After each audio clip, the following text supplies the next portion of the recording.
कुरुक्षेत्र में कौरवों और पांडवों की लड़ाई में दुर्योधन कौरवों का सबसे बड़ा भाई था। दुर्योधन अधर्मी, जिद्दी और मूर्ख भी था।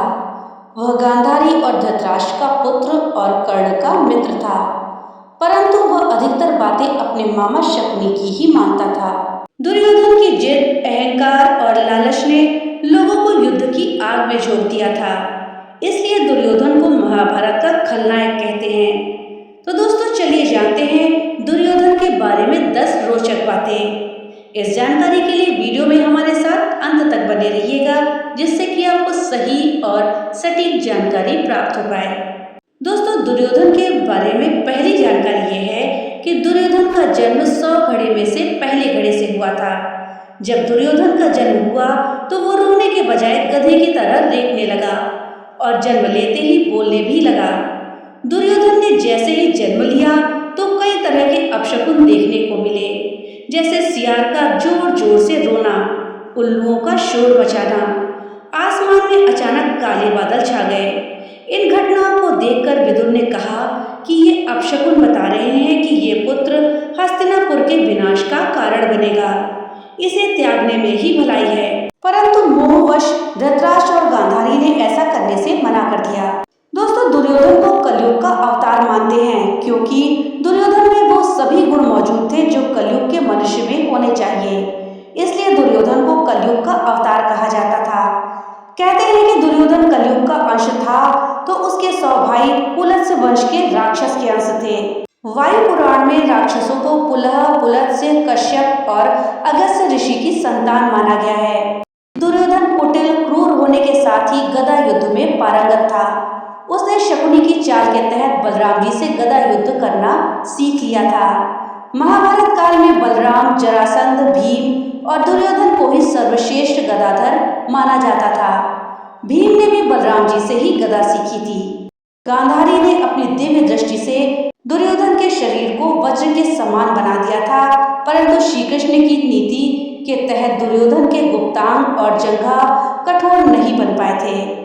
दोस्तों दुर्योधन के विषय में अगली रोचक बात जानने से पहले आपसे एक छोटी सी रिक्वेस्ट है कि अगर अभी तक आपने वीडियो को लाइक नहीं किया है तो कृपया वीडियो को लाइक कर दें और ज़्यादा से ज़्यादा शेयर करें, जिससे कि ये जानकारी अधिकतर लोगों तक पहुंच पाए। और हाँ, अगर चैनल पे पहली बार आए हैं तो कृपया चैनल को सब्सक्राइब कर दें और बेल आइकन दबाना ना भूलें, जिससे कि मेरी वीडियो सबसे पहले आप तक पहुँच पाए।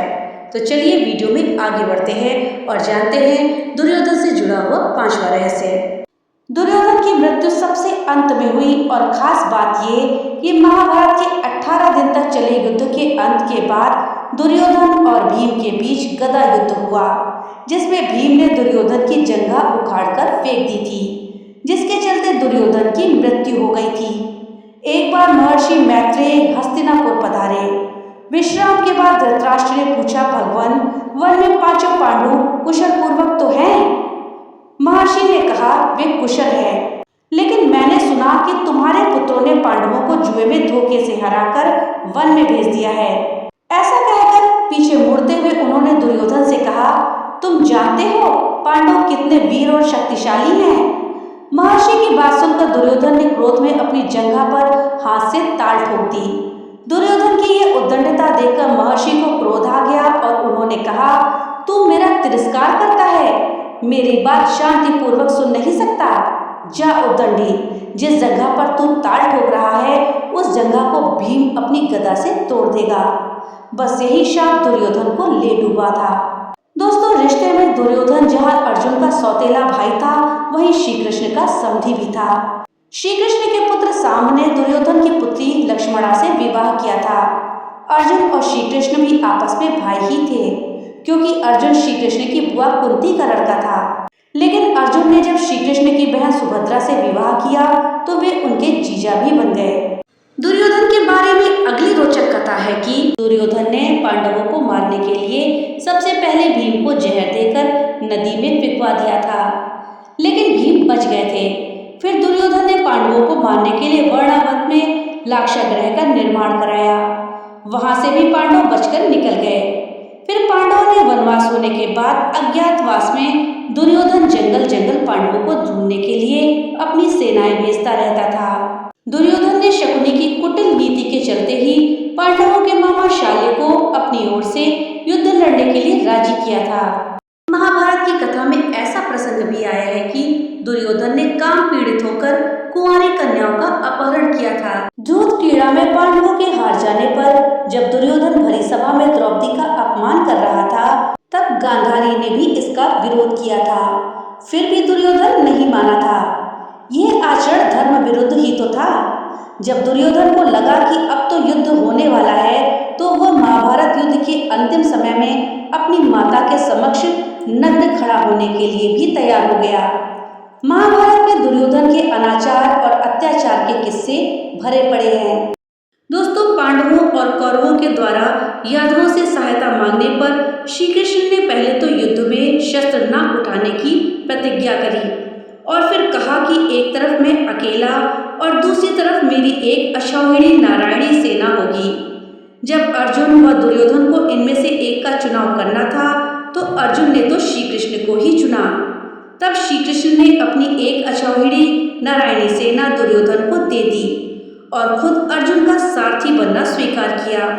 इस प्रकार दुर्योधन ने 11 अक्षौहिणी तथा पांडवों ने 7 अक्षौहिणी सेना एकत्रित कर ली। दोस्तों, दुर्योधन की पत्नी का नाम भानुमति था, जो कि मल्ल और द्वंद्व युद्ध में पारंगत थी और वो दुर्योधन के साथ अखाड़े में कुश्ती भी लड़ती थी। दुर्योधन ने भानुमति के साथ जबरन विवाह किया था। गांधारी ने सती पर्व में बताया है कि भानुमति दुर्योधन से खेल खेल में ही कुश्ती करती थी, जिसमें दुर्योधन उससे कई बार हार भी जाता था।